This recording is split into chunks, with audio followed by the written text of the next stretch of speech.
اللهم أنت حسبي إذا ظلمني ظالم ولم يراعي ثقل هذا الظلم على صدري. اللهم اشرح صدري ويسر أمري وفرج همي واكشف كربتي.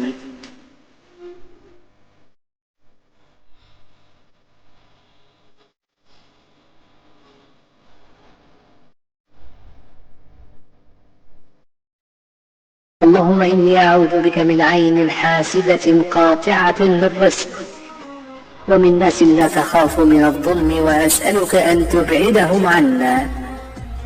اللهم فرج همي وضيقي وكربي وارفع الظلم عني وعن كل مظلوم يا رب، واجبر يا الله انكسار قلوبهم.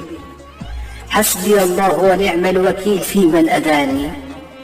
اللهم بحق جاهك وجلالك وعزتك انصرني على من ظلمني. اللهم إنك لا ترضى الظلم لعبادك.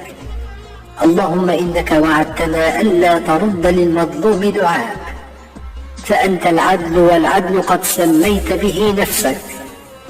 اللهم انصرني على من ظلمني يا رب.